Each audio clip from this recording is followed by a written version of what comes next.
रामदेव जी ने जैसे ही बाण का प्रहार किया वैसे ही भगवान शंकर की तपस्या तो टूट जाती है, लेकिन भगवान शंकर की तपस्या टूटने के पश्चात दृष्टि उनकी खुलती है। भगवान शंकर को क्रोध क्यों आया? पहले विचार करने वाली बात यह है। ऐसे भी कहा जाता है भगवान के भजन में किसी का बाधक नहीं बनना चाहिए। अगर स्वार्थ के लिए बनते हैं तो हमारे जीवन का कल्याण होने वाला नहीं है, या निस्वार्थ के भी बने तो भी हमारे जीवन का कल्याण होने वाला नहीं है, कारण कि हम भगवान की भक्ति में बाधक बने। आज भगवान शंकर भगवान के नाम की आराधना कर रहे थे, तपस्या कर रहे थे। कामदेव का कोई भी प्रयोजन हो, लेकिन इसमें स्वार्थ छुपी हुई थी, देवताओं के हित की। केवल देवताओं के हित की स्वार्थ थी।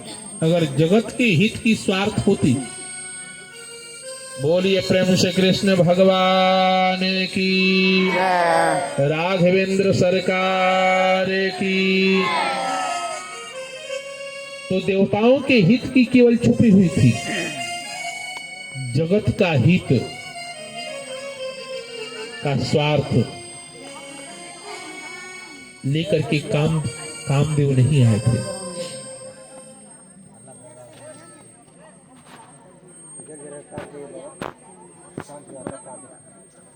बोलिए कृष्ण भगवान की।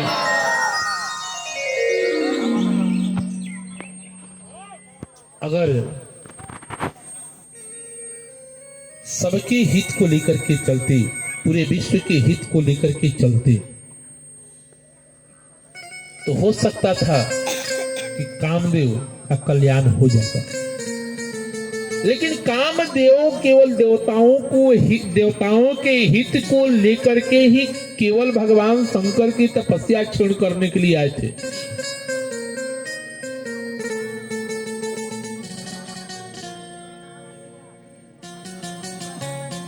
भगवान शंकर के कोप का भाजन कामदेव को बनना पड़ा। भगवान शंकर कुपित होते हैं और कुपित होकर के चारों तरफ अपनी दृष्टि को घुमाते हैं। भगवान शंकर ने देखा सौरभ पल्लव मदन बिलोका, भय कोप कंपौत्र लोका। भगवान शंकर का जब क्रोध की सीमा जब बढ़ी तो पूरी दुनिया कांप गई। इसलिए भगवान शंकर का क्रोध जो है बड़ा ही भयंकर होता है। उनकी कोप का भाजन कौन बने? लेकिन भगवान शंकर ने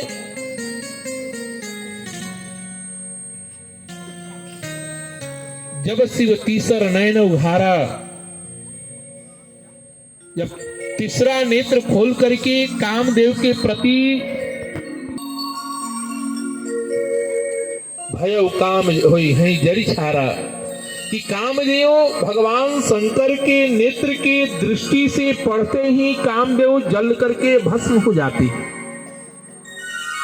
जब कामदेव जल करके जब भस्म हुए तो जितने जोगी थे, ऋषि थे, महर्षि थे, सुखी हो गए कि कामदेव अच्छा हुआ कि इस दुनिया से जल करके भस्म हो गया। लेकिन वही जो भोगी थे, भोगी अपने जीवन में रुदन करने लगे। कामदेव के जलने से कितने खुश हुए तो कितने दुखी भी हुए कि चलो कम से कम मेरे जीवन का कलंक का कांटा जो है कम से कम हट तो गया। जब भगवान शंकर ने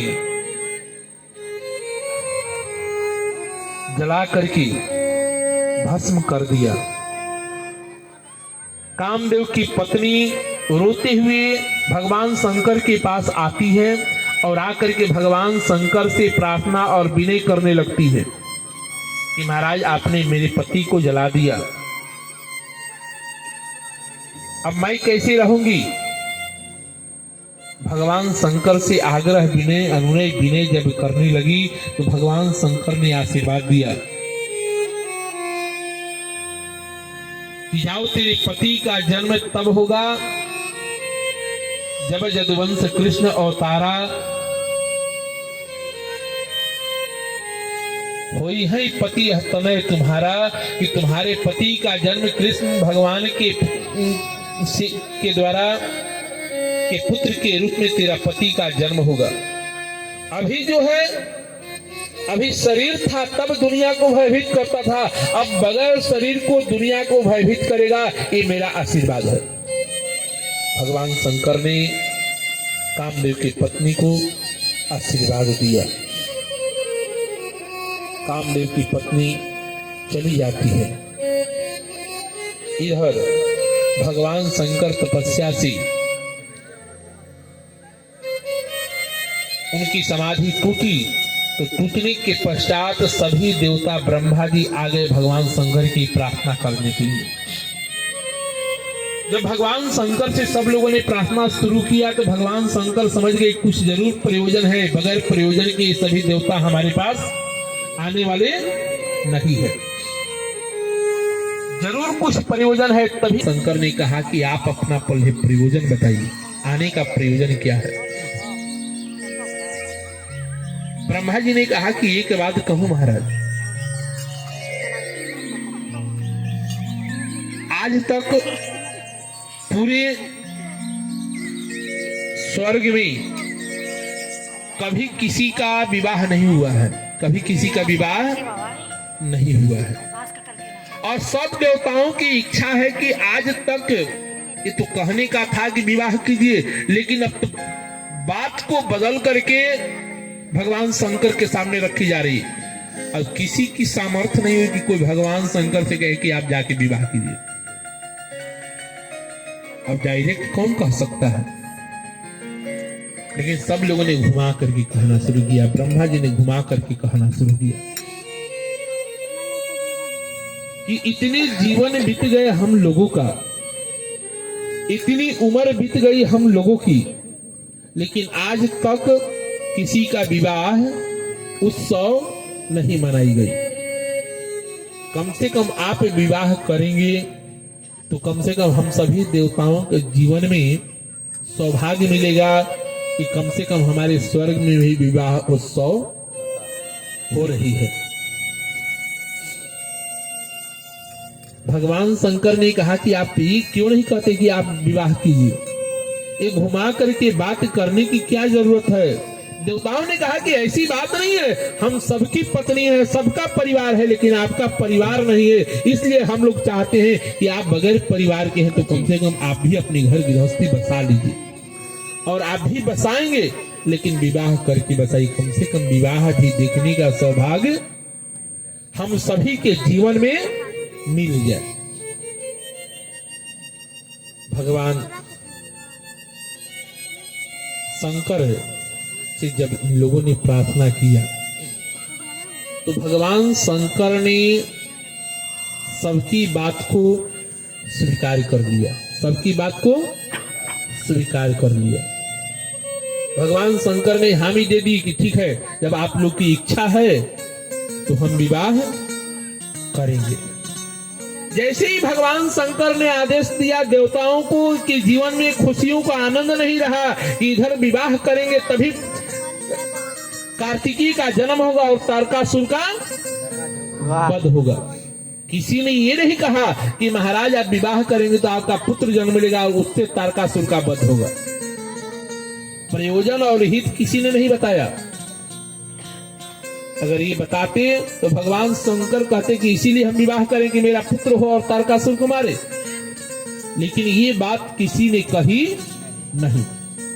जैसे हम हमारे जीवन को कुछ स्वार्थ साधना होता है, तो हम किसी के सामने स्वार्थ की बात नहीं करते हैं, उसकी प्रशंसा की बात करते हैं कि ये कार्य करेंगे तो आपका ये होगा, आपको ये फल मिलेगा, आपको ये मिलेगा। लेकिन हमारी क्या स्वार्थ होगी उसके विषय में कभी हम कहते हैं क्या? उसके पीछे अपने स्वार्थ को लगा रखे रहते हैं कि ये कार्य करेंगे तो हमारा स्वार्थ अपने आप बन जाएगा। जैसे कहने का मतलब हम अपने ही ऊपर ले रहे हैं।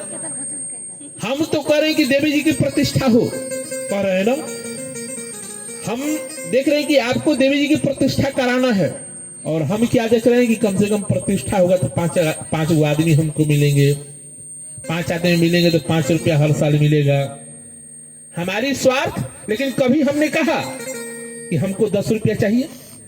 हम जानते कि हमको तो मिल ही जाएगा, लेकिन ये बात कभी हमने आपसे कहा? इस स्वार्थ को अपनी रख करके व्यक्ति दूसरे से कहता नहीं है। उसी तरह देवताओं ने भी अपने स्वार्थ की बात भगवान शंकर के सामने नहीं रखी। भगवान शंकर से कहा कि आप विवाह कीजिए और हम लोग के जीवन में विवाह देखने का सौभाग्य की प्राप्ति हो। तो इस तरह से भगवान शंकर को सब लोगों ने प्रसन्न किया। और एक बात और हम पूछना चाहते, ढंग से देखना चाहते हैं कि बेढंग से? ना, जैसे शंकरो जी तो हनिये के बने पड़ी या पार्वतियों जी, हाँ, तो ये मंजूर होके तो कहिए सब। ऐसे कि भगवान शंकर का छवि ये भगवान स्वरूप माना जाता है, भेष भगवान का। क्या होता है भेष? भगवान का। जब रामकृष्ण का विवाह होता है, भागवत की कथा टीवी में आप लोग देखे होंगे, टीवी में रामायण का भी प्रवचन आप लोग देखे होंगे। जब कृष्ण भगवान का जन्म होता है तो कृष्ण के रूप में एक बालक को लाया जाता है और नंद बाबा को, ये देखेंगे कि नहीं आप लोग? हाँ। जब रुक्मिणी का विवाह होता है कृष्ण और रुक्मिणी जी का, तो एक को कृष्ण बनाया जाता है, एक को रुक्मिणी बनाई जाती है और विवाह कराया जाता है। वामन अवतार होता है तो बालक को वामन बनाया जाता है, छाता पकड़ा दिया जाता है, ये स्वरूप बनाया जाता है जिससे भाव की जागृति हो, भगवान की भक्ति, नाम रूप लीला धाम, नाम से का जप करें या भगवान के रूप को देखें या भगवान के लीला को सुने या भगवान के धाम को जाएं, ये सब भक्ति के स्वरूप है। अगर भगवान शंकर के स्वरूप को दर्शन करेंगे वैसे, नहीं तो फिर तो ऐसे चलिए रहा जय सिया राम, नहीं चल रहा है। कृष्ण भगवान राम जी का जन्म होगा तो उस दिन लड़की की जरूरत पड़ेगा, फिर राम और सीता का विवाह होगा तो उस दिन जरूरत पड़ेगा। तो अगर आप लोग की इच्छा होगी तो उसी तरह से किया जाएगा, नहीं इच्छा होगी तो जय सिया राम चलेगा। बाल कलाकार में हो जाए। हाँ, बाली कलाकार तो थोड़ी जरूरत है, छोटा छोटा लेकिन जो भी हो, कुर्सी लगाया जाएगा, उसे बैठाया जाएगा, भगवान शंकर का विवाह होगा, बस माला पहनाएगा, एक दूसरे को माला पहना देना है, बस हो। बोलिए प्रेम से कृष्ण। खोरिया बाहर तो कौन पापा कह लोग, हम क्या कहम कि आपन खोरिया बाहर गौआ के लोग, आपन खोरिया